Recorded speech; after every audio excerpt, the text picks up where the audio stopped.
Before you begin doing a lot of animation, let me show you the one preference you want to change. All right, so we're back into this file, and instead of the stamp slamming into the picture, I just want to animate it in coming in from the side. So I'm going to set an in position. I'm going to go back to the beginning, and let me drag it over here. All right, and you can see the path it's going to take. Now, instead of it coming in and just stopping suddenly, I want it to settle.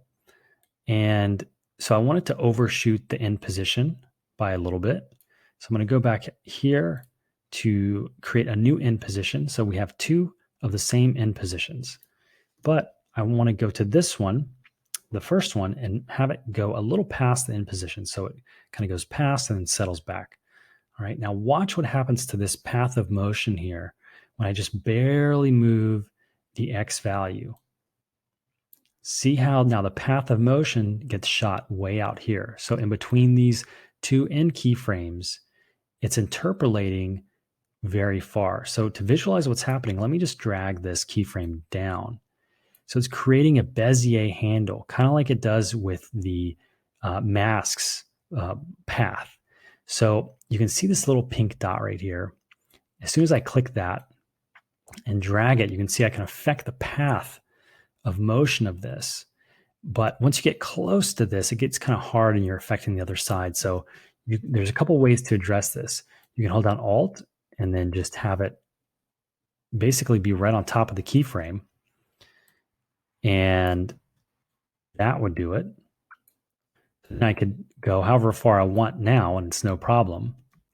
Or instead of it spazzing out and going further than I want it to, because let's just say I want the overshoot to be really small. I don't want it to be, maybe that much. You can see it just keeps going. It keeps extending past where I want it to end the settle.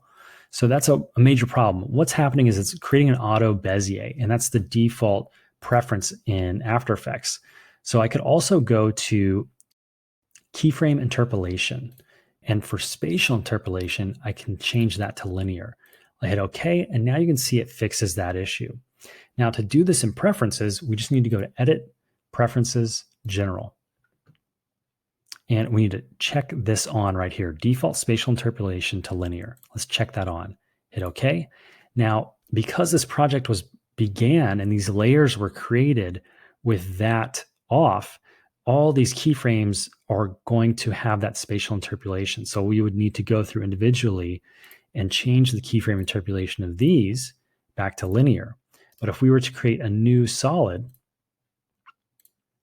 and let me just change the color here, pull up P position, and let me just move this to where we can see it.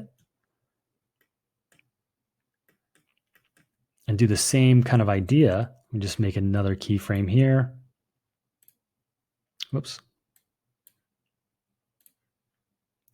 And the second to last keyframe, I want it to overshoot. Now it goes exactly where I want it to. It's not overshooting the overshoot and going past it. And so it will work for any new object after you set that preference. For any ones that currently have it, all you have to do is right click and go to the keyframe interpolation and change it to linear. But from here on out, you won't have to do that. You just check that one box one time, and every project now will do exactly what you expect it to do as far as spatial interpolation. Thanks for watching.